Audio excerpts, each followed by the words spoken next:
بسم اللہ الرحمن الرحیم۔ السلام علیکم ورحمۃ اللہ وبرکاتہ۔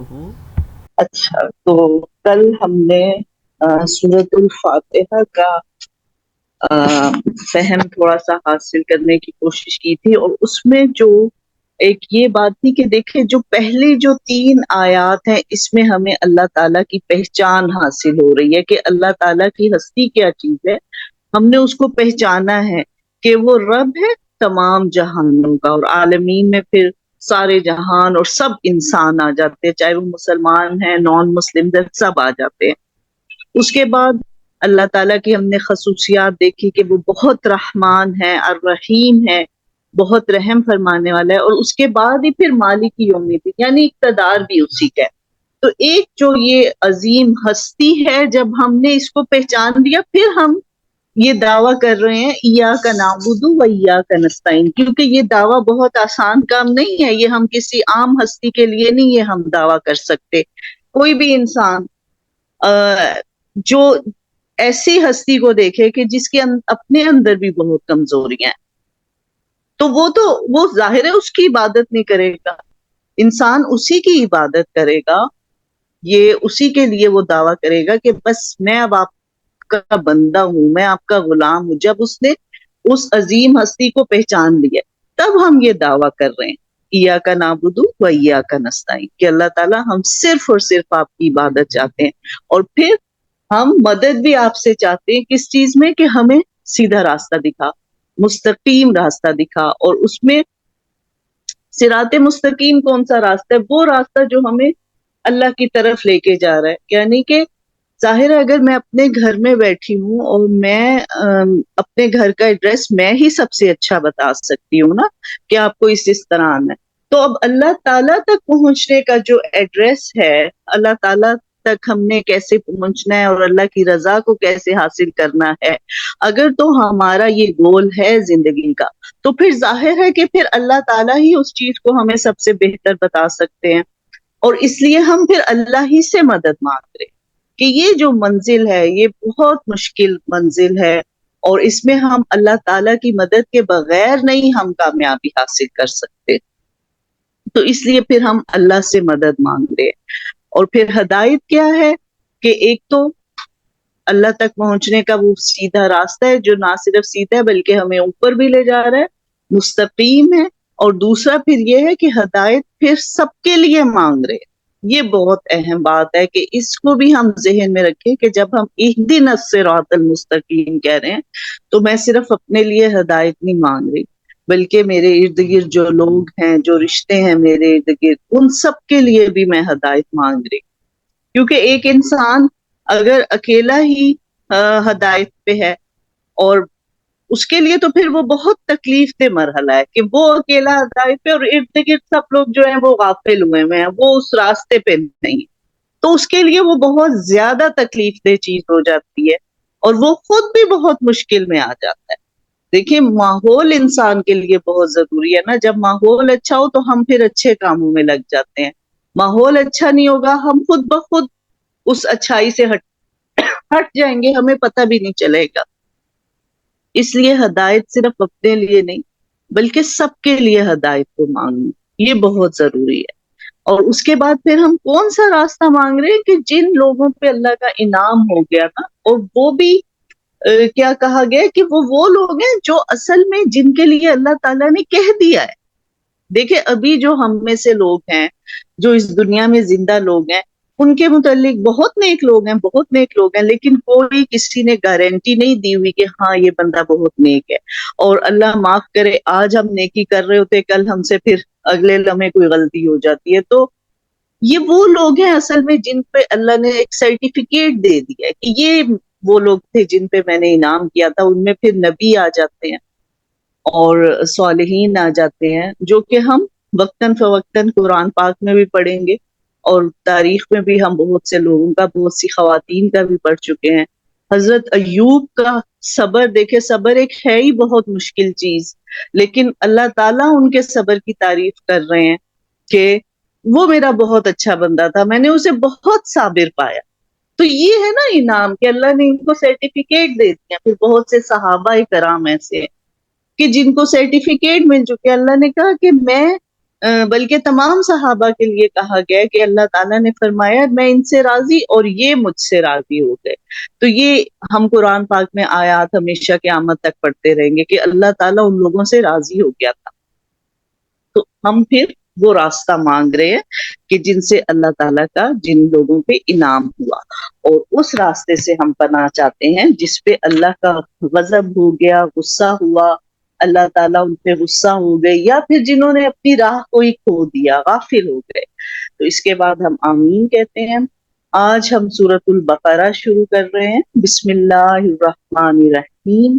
الف لام میم ذالک الکتاب لا ریب فیہ ھدی للمتقین الذین یؤمنون بالغیب ویقیمون الصلاة ومما رزقناہم ينفقون والذین یؤمنون بما انزل الیک وما انزل من قبلک وبالآخرۃ هم یوقنون اولئک علی ھدی من ربہم واولئک هم المفلحون. سورۃ البقرہ مدنی صورت ہے. مدنی صورت وہ صورتیں ہیں جو مدینہ میں آ کر نازل ہوئی. تو نبی صلی اللہ علیہ وآلہ وسلم نے تقریباً 13 سال کا عرصہ مکہ میں گزارا. تو مکہ میں جو صورتیں نازل ہوئی اس میں ہم دیکھتے ہیں عقائد کی اصلاح ہے، کیونکہ ابھی نیا نیا دین آیا ہے. عقائد کی لوگ بہت سے بتوں کی پوجا کر رہے ہیں. ان کو بتایا جا رہا ہے کہ دیکھو اللہ تو ایک ہی ہے، اس کے بعد پھر کیسے مرنا ہے، جینا ہے، دوبارہ مر کے اٹھنا ہے. یہ سارے جو عقائد ہیں وہ درست کیے گئے تھے. مدنی صورتوں میں ہم دیکھتے ہیں کہ بہت زیادہ احکامات پر بات ہو رہی ہے، کیونکہ مدینہ کے اندر جو ہے اسلامی ریاست اسٹیبلش ہو گئی ہے، مسلمانوں کو طاقت مل گئی تھی، اب وہ وہاں پر ایک اسلامی نظام کو قائم کر سکتے تھے. تو اس لیے ہم دیکھتے ہیں کہ مدنی جو صورتیں ہیں اس میں کافی احکامات پر بات ہوئی ہے. الف لام میم. اچھا، انہیں حروف مقطعات کہا جاتا ہے، یعنی کٹے ہوئے حروف یا علیحدہ علیحدہ حروف، اور ان کا کوئی معنی ہمیں نہیں بتایا گیا. آیات متشابہات میں سے ہیں، یعنی کہ ہمیں بتایا گیا کہ قرآن کی کچھ آیات بہت محکم ہیں، بہت واضح ہے، جن کی اکثریت ہے وہ سمجھ میں آ جاتی ہیں، لیکن کچھ آیات ایسی ہیں جو متشابہات میں سے ہیں، ان کا میننگ کسی کو بھی پتہ نہیں ہے اور نہ ہمیں بتایا گیا. تو اس میں بھی کوئی اللہ تعالیٰ کی حکمت ہے، اور ہماری ہی بہتری کے لیے ہماری اس میں کوئی بہتری ہے جو ہم سے اس کو چھپایا گیا ہے. تو اس لیے اب ہم ان چیزوں کی کھوج میں زیادہ نہ پڑے. یہی اللہ تعالیٰ نے ایک طریقہ بتایا کہ جو تمہیں سمجھ آ رہا ہے اس کو لیتے جاؤ، اور جہاں ایک چیز شبے میں پڑ گئی ہے متشابہات میں سے اس کو چھوڑ دو.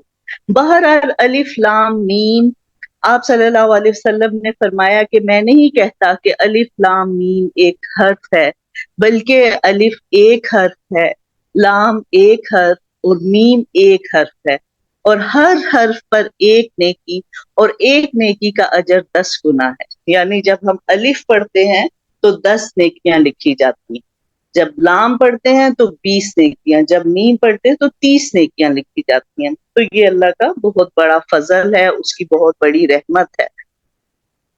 ذالک الکتاب لا ریب فیہ ھدی للمتقین. ذالک یہ، الکتاب کتاب، لا نہیں، ریب شک، فیہ اس میں، ھدن ہدایت ہے، للمتقین پرہیزگاروں کے لیے، متقین کے لیے. اچھا، کل ہم نے کیا دعا مانگی ہے؟ اہدنا الصراط المستقیم، کہ اللہ تعالیٰ ہم سیدھے راستے پہ چلنا چاہتے ہیں، آپ ہمیں سیدھا راستہ دکھائیں، آپ ہمیں وہ رستہ دکھائیں جو آپ تک پہنچنے کا رستہ ہے، ہدایت کا رستہ ہے. اب اللہ تعالیٰ ہمیں کیا بتا رہے ہیں؟ ذالک الکتاب لا ریب فیہ ھدی للمتقین. ذالک الکتاب، یہ ہے وہ کتاب، یہ وہ کتاب لا ریب فیہ، اس میں کوئی شک نہیں، ھدن ہدایت ہے. یعنی کہ جس انسان کو ہدایت چاہیے اس کو اس کتاب سے ہی ہدایت ملے گی، اس میں کوئی شک نہیں ہے. اس میں ہمیں شک نہیں کرنا کہ اگر ہم ہدایت کے متلاشی ہیں اگر ہم چاہتے ہیں کہ ہم ہدایت پر چلیں، اگر ہم اللہ کی رضا کو حاصل کرنا چاہتے ہیں، اللہ کی ذات کو پانا چاہتے ہیں، تو پھر وہ جو رستہ ہے وہ اس کتاب کے علاوہ اور کہیں نہیں مل سکتا۔ تو سب سے پہلے تو ہمیں اپنا گول فکس کرنا ہے کہ ہمارا مقصد کیا ہے، ہم اس کتاب کو کیوں پڑھ رہے ہیں۔ اگر تو ہمارا مقصد ہدایت حاصل کرنا ہے تو پھر ہم صحیح جگہ پہ ہیں، پھر ہم صحیح چیز کو سمجھے، ہم نے پا لیا کہ اللہ تعالیٰ فرما رہے ہیں کہ یہ ہدایت کی کتاب ہے، اس میں کوئی شک نہیں ہے، اس میں شک نہ کر۔ تو اصل میں شک کیا چیز ہے؟ شک وہ چیز ہے جو انسان کو عمل سے دور رکھتی ہے، جو اس کو سست بنا دیتی ہے۔ آپ کا کسی چیز میں شک ہو، تھوڑی سی بھی جیسے شام کو مہمان آنے، اس میں شک ہو، آپ کا عمل بدل جاتا ہے۔ اگر آپ کو پورا یقین ہے کہ شام کو ہمارے گھر مہمان آنے ہی آنے ہیں، آپ کا عمل ایک دم بدلاؤ، آپ ایکٹیو، آپ کی طبیعت خراب بھی ہوگی، آپ تب بھی ایکٹیو ہو جاتے ہیں کہ نہیں اب کسی نے آنا ہے، مجھے یہ تیاری کرنی مجھے۔ اور اگر اس میں شک ہو کہ پتہ نہیں آنا ہے یا نہیں، تو اب ہم ڈھیلے پڑ جاتے ہیں، اچھا پتہ نہیں آئیں گے نہیں آئیں گے۔ تو ایک جو شک ہے نا، شک ہمیں عمل سے دور رکھتا ہے۔ اس لیے سب سے پہلے تو ہم نے اس کتاب میں شک نہیں کرنا۔ اچھا شک کیا ہم کتاب میں کر رہے ہیں کہ جب اللہ کا حکم آئے تو ہم پھر بحثوں میں پڑ جائیں کہ اس طرح سے کیوں کہہ دیا، اس میں حکمت کیا، بہت حکمتیں ڈھونڈنے کی کوشش کریں۔ حالانکہ ایمان تو یہ ہے کہ بس اللہ کی بات سنیں اور ہم یقین کر لیں کہ ہاں اللہ تعالیٰ نے ایسے کہا ہے، اسی میں ہماری بہتری ہے، پھر ٹھیک ہے اس کو اور پڑھیں، اس میں حکمت ڈھونڈیں، اور وہ وقت کے ساتھ ساتھ حکمت نظر آنا شروع ہو جاتی ہے۔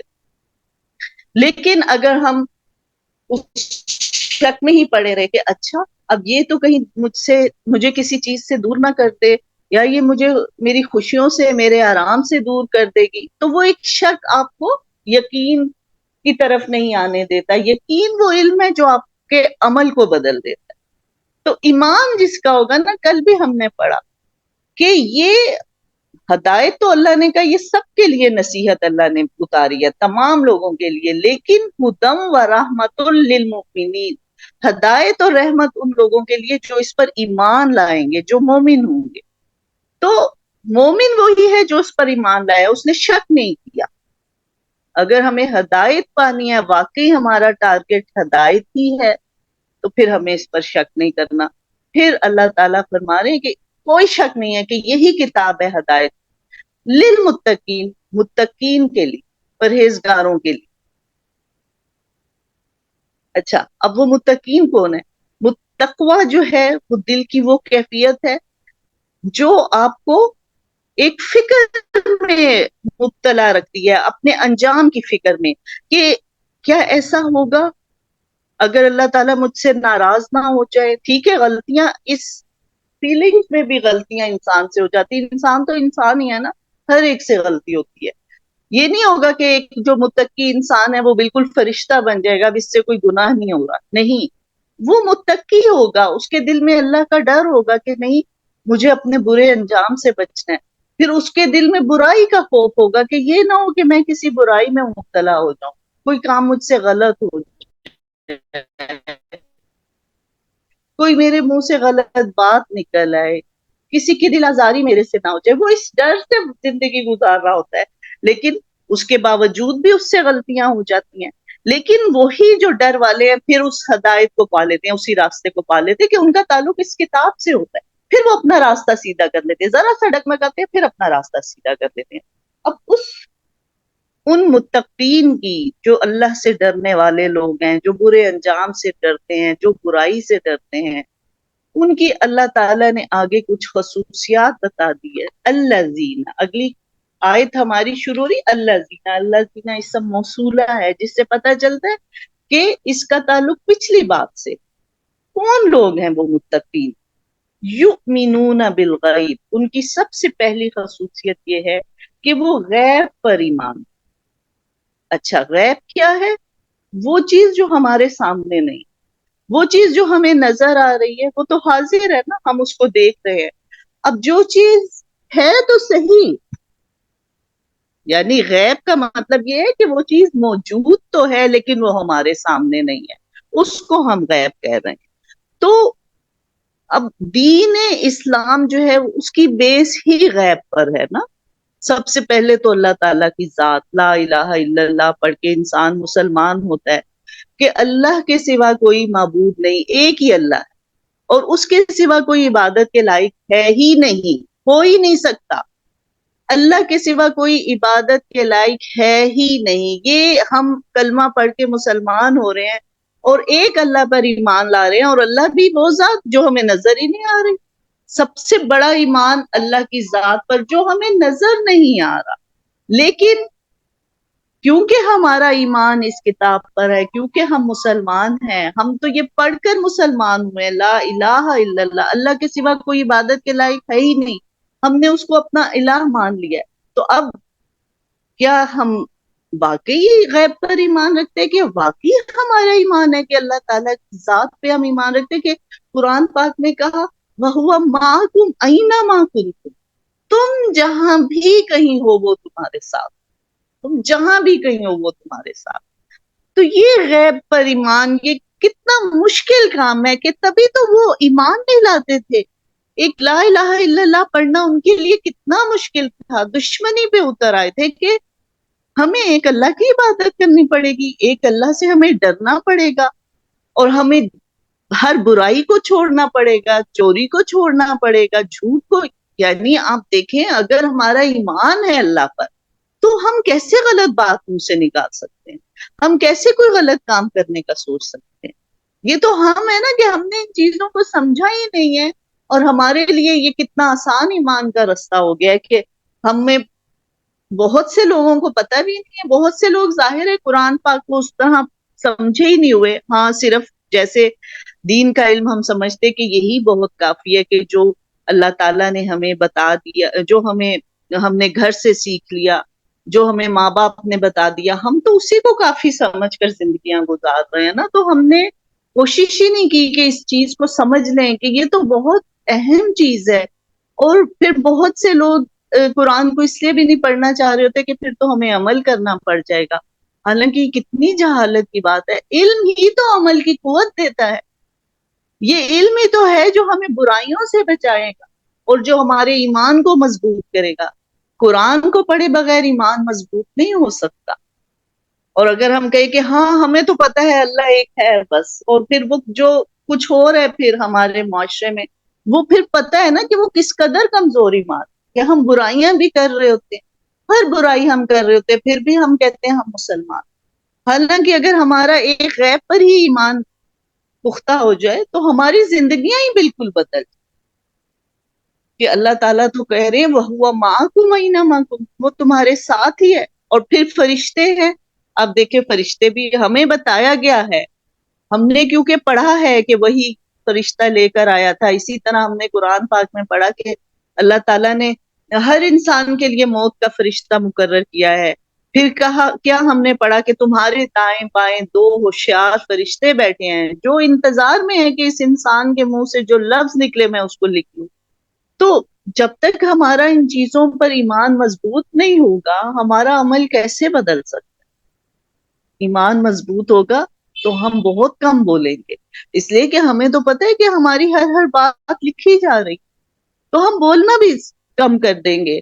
پھر ہم سوچ سمجھ کر بولنا شروع کر دیں گے، صرف بات کرنے کے لیے نہیں بولیں گے. یہ دیکھیں گے کہ اس وقت ضرورت ہے، کیا ہمیں اس وقت بولنا چاہیے، کیا مناسب بات ہے. ہماری بات تو ریکارڈ ہو رہی ہے، اگر ہمیں یہ کوئی بتائے کہ تمہاری ریکارڈنگ ہو رہی ہے، تمہاری ویڈیو بن رہی ہے، تو ہم کتنا الرٹ ہو جاتے ہیں، کتنا کیئرفل ہو جاتے ہیں. لیکن ہم دیکھتے ہیں، میں بھی آپ بھی، جس معاشرے میں ہم رہتے ہیں ہم تو بہت کیئرلیس ہو کر وقت گزار، بہت کیئرلیس ہو کر بات کرتے ہیں، بس جو منہ میں آیا بول دیا، جو دل چاہا کر لیا. تو یہ جو غیب ہے، غیب پر ایمان، یہ ہمارے ایمان کی بیس ہے، بنیاد ہے. اور اگر یہی کمزور ہوگی تو پھر ہمارا تو عمل بہت کمزور ہوگا نا. اس لیے اس کو مضبوط کرنا کہ اسی طرح اگر قبر کے عذاب کا بتایا جا رہا ہے، ہم میں سے کسی نے جا کر تھوڑی دیکھا ہے، نہ کسی نے آ کے ہمیں بتایا ہے کہ ہاں جی یہ مردے کے ساتھ جب انسان فوت ہو جاتا ہے یہ کچھ ہوگا. لیکن کیونکہ ہمیں نبی صلی اللہ علیہ وآلہ وسلم نے بتا دیا ہے اور ہم نے ان کو اپنا نبی مان لیا، یہی ایمان ہے نا کہ اب ہم نے ان کو نبی سے مان لیا، لا الہ الا اللہ محمد الرسول اللہ، اللہ کے سوا کوئی عبادت کے لائق نہیں اور محمد صلی اللہ علیہ وسلم اللہ کے رسول ہیں۔ اب وہ جو بھی بات ہمیں بتا رہے ہیں، جو بھی حدیث ہمیں ان کی طرف سے آ رہی ہے، جو بات ہمیں ان کے کی طرف سے مل گئی ہے، ہمارا اس پر ایمان ہو گیا، انہوں نے ہمیں بتایا کہ قبر میں یہ کچھ ہوگا، تو پھر ہم اور کیا ہم پھر دعا مانگ رہے ہیں نماز میں، اللہم انی اعوذ بک من عذاب القبر، حالانکہ ہمیں کسی نے آ کر نہیں بتایا، لیکن کیونکہ نبی صلی اللہ علیہ وآلہ وسلم نے بتایا، حدیث میں ہم نے پڑھا ہے، تو ہم پھر وہ، اور پھر نبی صلی اللہ علیہ وآلہ وسلم نے ہمیں یہ دعا سکھا، تو یہی جو دعا سکھائی ہے یہ بھی اس بات کی سند ہے کہ اچھا یہ تو قبر میں عذاب ہوگا تبھی تو اس سے پناہ مانگی جا رہی ہے۔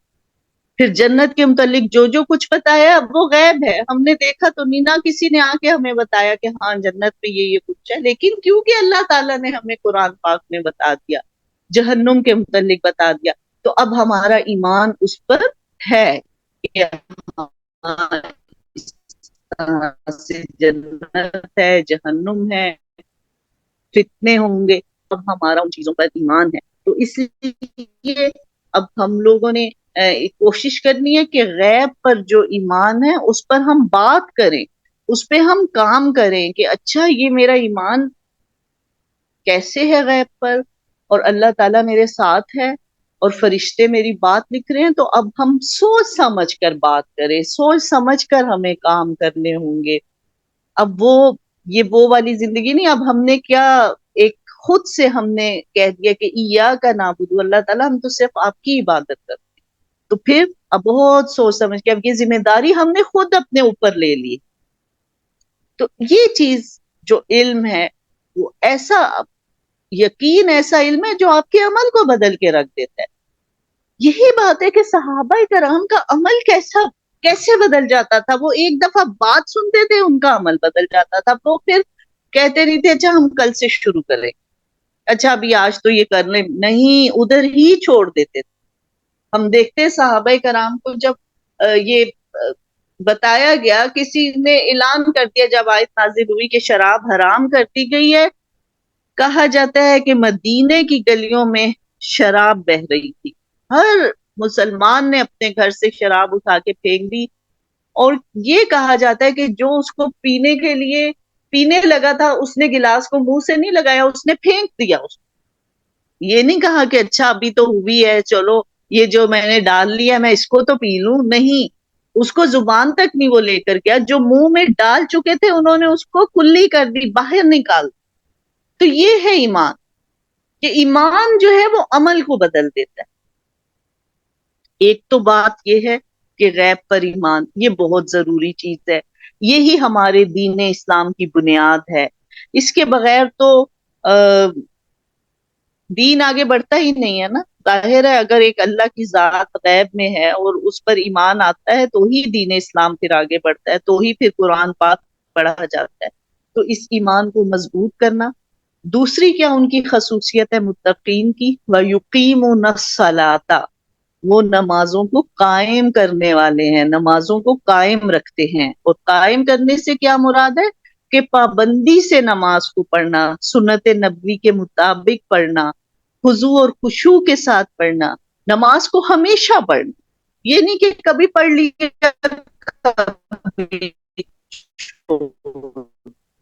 تو یہ چیز نہیں ہے۔ نماز کو قائم کرنے والے، یہ اللہ تعالیٰ نے متقین کی خصوصیات بتا دی ہیں۔ ابھی ان کو یہ نہیں کہا گیا کہ وہ ہدایت یافتہ ہے، اللہ تعالیٰ تو بتا رہے ہیں کہ یہ کتاب ان لوگوں کو فائدہ دے دے گی، ان لوگوں کے لیے ہدایت کی کتاب ہے جو غیب پر ایمان رکھتے ہیں۔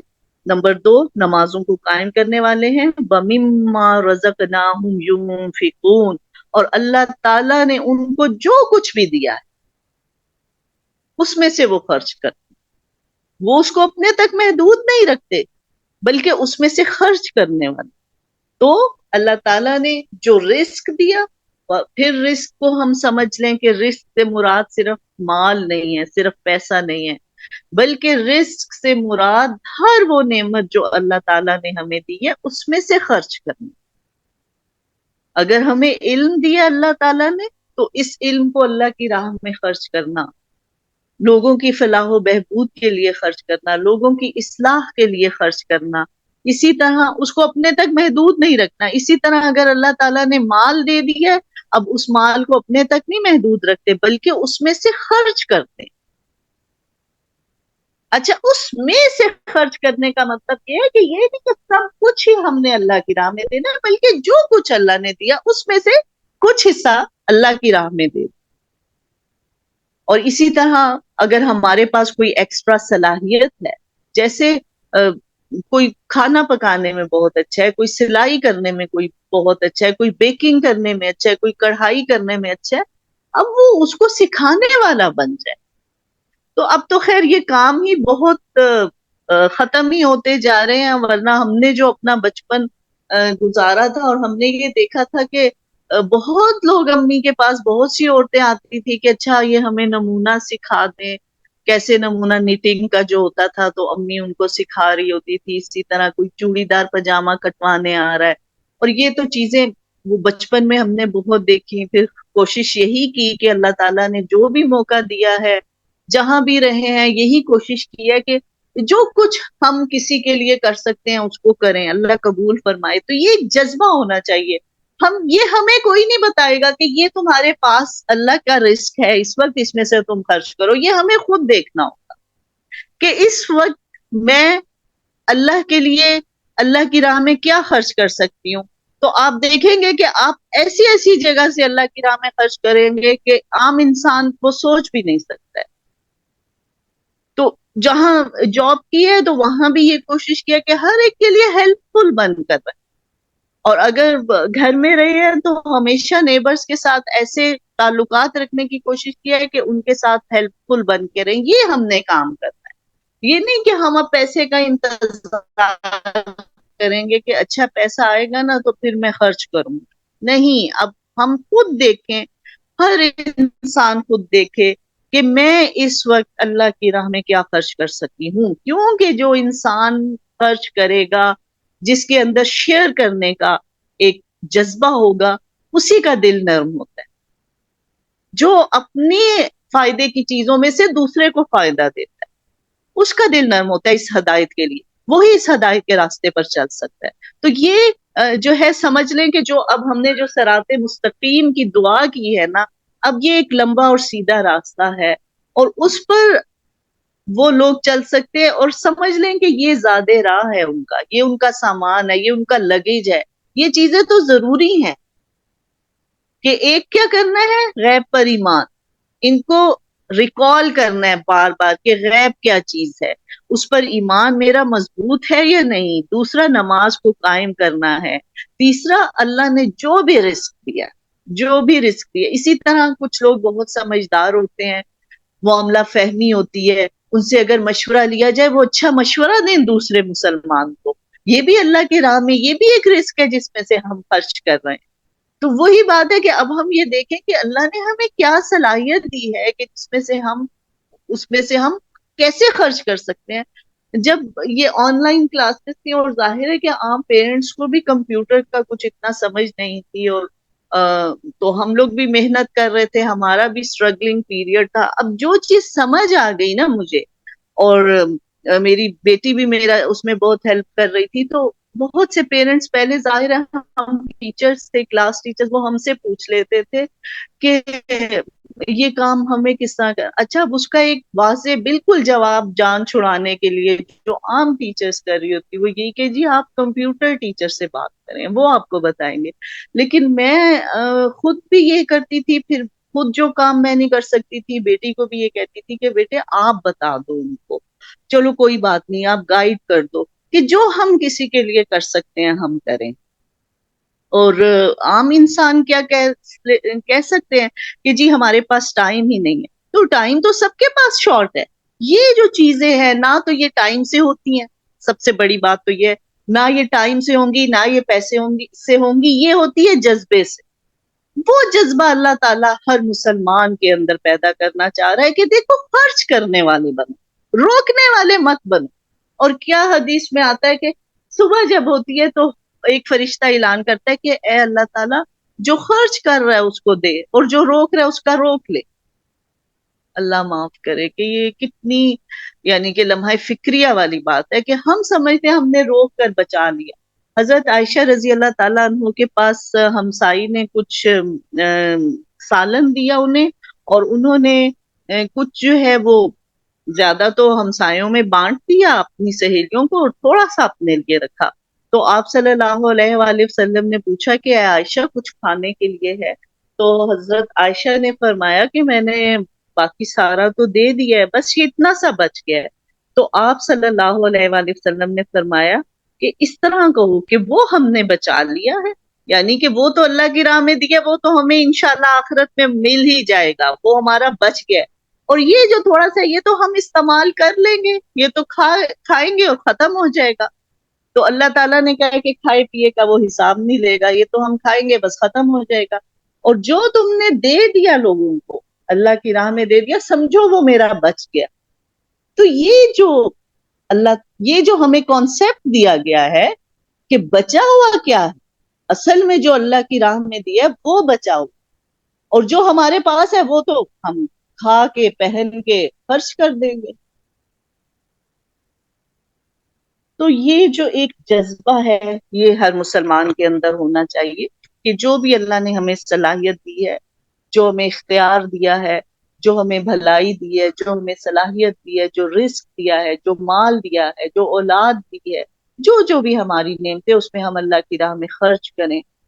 آنکھیں اللہ نے کتنی بڑی نعمت دی ہے، تو اس کو کہاں ہم خرچ کریں؟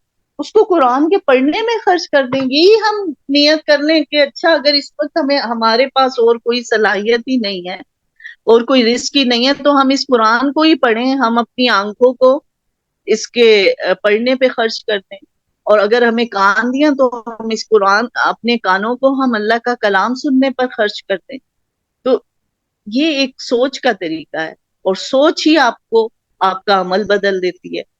تو یہ جذبہ ہمارے اندر ہونا چاہیے. وَرَزَقْنَاهُمْ يُنْفِقُونَ، اس میں سے خرچ کریں جو اللہ تعالیٰ نے رزق دیا ہے. وَالَّذِينَ يُؤْمِنُونَ بِمَا أُنزِلَ إِلَيْكَ وَمَا أُنزِلَ مِن قَبْلِكَ، اور وہ لوگ جو ایمان لاتے اس پر جو نازل کیا آپ صلی اللہ علیہ وآلہ وسلم پر، اور جو نازل ہوا آپ سے پہلے بھی. تو وہ لوگ ایک اور ان کی خصوصیت کیا ہے کہ جو نبی صلی اللہ علیہ وآلہ وسلم پر نازل ہوا اس پر وہ ایمان رکھتے ہیں. تو آپ صلی اللہ علیہ وسلم پر کیا نازل ہوا؟ قرآن پاک نازل ہوا. اسی طرح پھر بہت سی احادیث اللہ تعالیٰ نے کہا یہ نبی اپنی مرضی سے کچھ نہیں بولتا. تو پھر آپ صلی اللہ علیہ وآلہ وسلم بہت سی چیزیں قرآن پاک میں اس طرح سے واضح ہو کر نہیں آئی، لیکن پھر ہم اس کا علم ہمیں حدیث کے ذریعے ملتا ہے کہ آپ صلی اللہ علیہ وسلم نے ایک موقع پر ارشاد فرمایا، کسی چیز کی اجازت دے دی، کسی چیز کے سے روک دیا، تو اس پر پھر ایمان. آپ صلی اللہ علیہ وسلم کی منہ سے جو بات نکلی ہے اس سب پر ایمان. اور پھر آپ سے پہلے کیا کیا نازل ہوا؟ تورات نازل ہوئی، زبور نازل ہوئی، انجیل نازل ہوئی، پھر بہت سے نبی آئے جو اللہ کا پیغام دیتے رہے. ان سب پر بھی وہ لوگ ایمان رکھتے ہیں.